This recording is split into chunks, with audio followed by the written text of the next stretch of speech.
अयाज भाई, मुमरा की राजनीति जिस तरह से गरमा रही है, चुनाव करीब है, कुछ ही दिन बचे हुए हैं और देखा जा रहा है कि दो पार्टियों का घमासान बहुत बुरी तरह से चल रहा है। क्या लगता है? देखिए, 15 साल के आमदार को इतनी मशक्कत करनी पड़ रही है, ये सबसे बड़ी जीत है। 15 साल भी घड़ी पर घड़ी ने राज किया था और आने वाले 5 साल भी घड़ी ही राज करेगी, ये हमारा दावा है। बस फर्क इतना होगा कि उम्मीदवार बदल जाएंगे। 3 टर्म जो है जिस घड़ी ने राज किया था, वो एक टर्म जो है उम्मीदवार बदल जाएगा।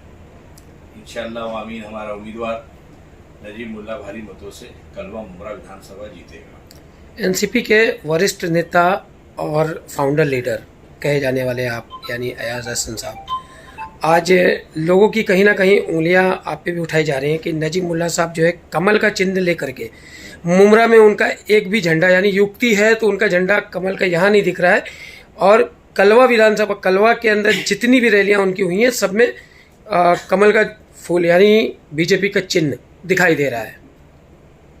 देखिए, कमल का चिन्ह से मतलब नहीं है हमारा। कलवा मुमरा विधानसभा जो है आज तक सेकुलरिज्म पर जीतते आई है। सेकुलरिज्म का नारा जिसने भी लगाया वो मुमरा में सेकुलरिज्म का नारा तो लगाता था, लेकिन कलवा में जाके उसका नारा बदल जाता था। वहाँ पर जात पात पे इलेक्शन चलता है और यहाँ पर सेकुलरिज्म पे चलता है। पहली बात तो ये 2 मुआ प्रचार, इसका वो जवाब दे दे कि यहाँ नजीब मुल्ला जो है मुस्लिम उम्मीदवार और वहाँ पर जाकर नजीब मुल्ला एक मुसलमान उम्मीदवार को आप वोट दोगे, इस तरह का प्रचार कलवा में चल रहा है। क्या ये सही है? लोकतंत्र के लिए ठीक है? अब रही बात बीजेपी की, बीजेपी के साथ एनसीपी का जो है वो शासन प्रशासन और सरकार में गठबंधन है। न कि आपने देखा होगा कलवा मुमरा विधानसभा में आपका कौन सा बीजेपी का कार्यकर्ता जो है खुलकर हमारा काम कर रहा है? हमारे सारे एनसीपी के लोग ही मैदान में हैं। जैसे कि मलाड में इतना वाकया हुआ, इतना दंगा हुआ, बहुत से लोगों पर एफआईआर हुई, जो हिंदू भाई लोग थे उनको जमानत पर छोड़ दिया गया, लेकिन अभी भी बहुत से मुसलमान लड़के हैं जिनको जमानत नहीं मिल रही है। कहीं कहीं ये आरोप लग रहा है कि बीजेपी का पूरी तरीके से दबाव प्रशासन पर इसलिए जमानत नहीं मिल रही है। तो उसमें आपके नेता अजीत दादा ने क्या रोल निभाया है?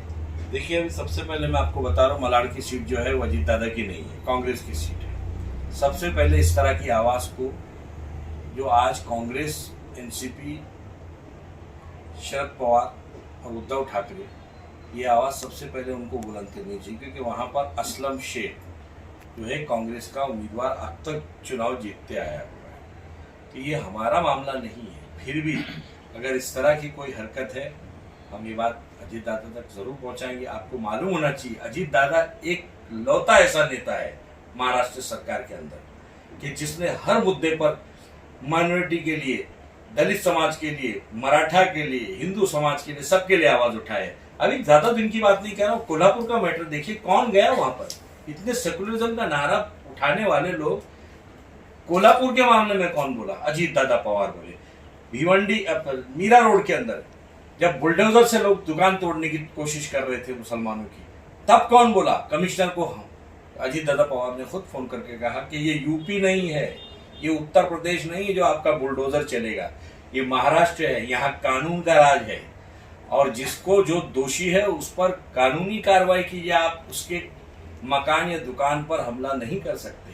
इतना गट्स कोई है किसी मिनिस्टर में जो सरकार में रह के भी इस तरह की भूमिका ले सके माइनॉरिटीज के लिए? अजीत दादा पवार ने कहा था कि 10% सीटें, 10% सीट जो है मैं महाराष्ट्र गवर्नमेंट के जब इलेक्शन होंगे, चुनाव होंगे तो 10% सीट मुसलमानों को दूंगा।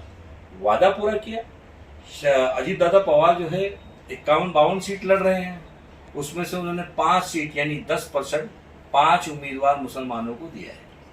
जैसे कि आज जितेंद्र आवाड की पद यात्रा थी, उसमें पद यात्रा के दरमियान के कार्यकर्ताओं ने नारा लगाया, देखो देखो कौन आया, नजीब मुल्ला तेरा बाप आया, राजन की ने तेरा बाप आया। उसको लेकर आप क्या जवाब देंगे? अब ये तो 23 तारीख को पता चल जाएगा कौन किसका बाप है। ये जो जनता है ना, वो सबकी माई बाप है। लोग जितेंद्र रावण को कब्रिस्तान चोर और मिट्टी चोर कह रहे हैं, लेकिन कल उनकी एक प्रेस कॉन्फ्रेंस में उन्होंने खुले तौर पर 7/12 का पेपर दिखाया है। किस चीज का? कब्रिस्तान का 7/12। मेरे पास खुद के राइट इन्फॉर्मेशन पूरे पड़े हुए हैं। और पूरा कब्रिस्तान ना अभी तक फाइनल अलॉटमेंट हुआ है उसका, और कब्रिस्तान जिस जगह पे था उसका चेंज ऑफ रिजर्वेशन किया है। ये किसकी परमिशन से? क्या अवाम की सहमति लिया? आपको हक है कि अवाम का दिया हुआ कब्रिस्तान आप अपनी मर्जी से एक जगह से निकाल कर दूसरी जगह पहुंचा रही है। आपको अख्तियार किसने दिया? अवाम ने दिया। आज तक कब्रिस्तान, चाहे वो सुन्नी कब्रिस्तान हो चाहे शिया कब्रिस्तान हो, कोई भी लीगल नहीं है। आप जाके पता कर लीजिए, अलॉटमेंट नहीं है लीगल। किसी भी संस्था को कोई अलॉटमेंट नहीं दिया गया है।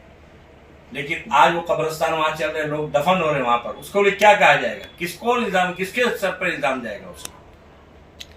जैसा कि कल कादर पैलेस में सैफ पठान की सभा थी, सैफ पठान ने अपने भाषण के दरमियान ये कहा कि 15 साल मिलकर चोरी किए, अब खुद को ईमान वाला भाई कह रहे हैं। उसका जवाब क्या देंगे आप? 15 साल की चोरी? 15 साल तो हम साथ में थे ही नहीं। हम पार्टी में एक साथ थे, लेकिन चोरों का राजा जो था कोई और था। 40 चोर भी उनके साथ। बहुत से नगर सेवक उधर से आपकी तरफ भी आए हैं ना।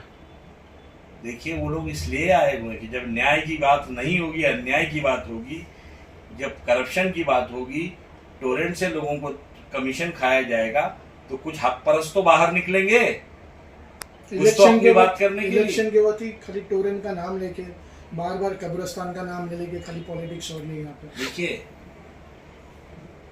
इलेक्शन के पहले सरकार में आमदार कौन था?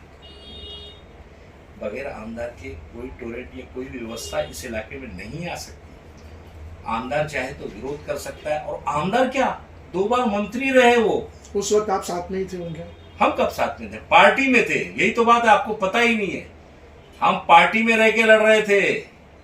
आपको चाहे हिस्ट्री पता नहीं, हमारी 108 दुकानें तोड़ दी गई स्टेशन के पास, इसी आमदार ने तोड़ी थी। लेकिन हमने उसे हाई कोर्ट में जीता, सुप्रीम कोर्ट में चैलेंज किया। पार्टी में रह के लड़ते थे हम, क्योंकि हम लोग हक की लड़ाई लड़ते हो, आज भी लड़ रहे हो, लड़ते रहेंगे। जब हमने देखा अब ये मौका है, तो हम नजीब मुल्ला जैसे उम्मीदवार को सामने लाकर हम उसके साथ। नजीब मुल्ला को यहाँ पे बीजेपी का कैंडिडेट बताया जा रहा है, और अपने आप को जितेंद्र रावत सेक्युलर बताते हैं। क्या लगता है कि इलेक्शन में कितना फर्क पड़ेगा नजीब मुल्ला को वोट करने के लिए? सेकुलर है तो फिर मुझे एक बात बताइए कि मारुति कंपनी की एजेंसी किसके थ्रू मिली भाई? इतने बड़े सेकुलर है, फडणवीस साहब ने उनको उठाकर ये एजेंसी दे दिया, मारुति की करवा दिया। और जब कहीं फंसते हैं तो फडणवीस साहब से हाथ जोड़ने के लिए कौन जाता है? अब इससे बड़ा सेकुलर कहां से लाऊंगा भाई? ये सेकुलरिज्म हजम है मुमरा कोसा को, कि जब अपना कुछ कहीं गिरवान फंस रहा है या हम लोग कहीं फंस रहे तो जा रहे हैं फडणवीस से हाथ पैर जोड़ रहे हैं, वहां सेकुलरिज्म कहां चला जाता है? ये जो दल बदली पार्टी को जो नेता कार्यकर्ता लोग कर रहे हैं, आने वाले चुनाव से पहले क्या लगता है वापस से कुछ फेरबदल होगा? हम लोग तो वही पार्टी में, हम लोग दल बदलू नहीं है। हम घड़ी के साथ पहले भी थे और आज भी घड़ी के साथ। अब जो घड़ी छोड़कर तुतारी और भिखारी बन रहे हैं, अब ये उनको सोचना है कि वो कहाँ है। हम हमारी पार्टी में गद्दार वो है। मतलब शरद पवार गद्दार है? शरद पवार को नहीं, हम वो हमारे लिए आज पहले भी आदर्श स्थान थे। तुतारी चुनाव चिन्ह उन्हीं का है ना, उन्होंने तुतारी चुनाव चिन्ह जो है वो दिया है चुनाव आयोग ने। तो मांगा तो उन्हें नहीं ना, मांगा है पार्टी के वही है तो ना। उन्होंने घड़ी भी मांगा। आने वाले चुनाव को अभी ज्यादा दिन भी नहीं लगा है, वक्त नहीं है अभी। क्या कहेंगे मुमरा कलवा के लोगों को आप? क्या एक संदेश रहेगा आपकी तरफ से? मैं मुमरा कौसा के तमाम लोगों से यही प्रार्थना करूंगा, रिक्वेस्ट करूंगा कि आपको 20 तारीख को अपना अमूल्य वोट घड़ी को देना है। 2 नंबर बटन है, वो 2 नंबर बटन दबाकर जो 2 नंबरी लोग हैं उनको हद से बाहर करना है। कलवा मुमरा विधानसभा से टोरेंट को भगाना है, तो नजीब के लिए बटन दबाना है।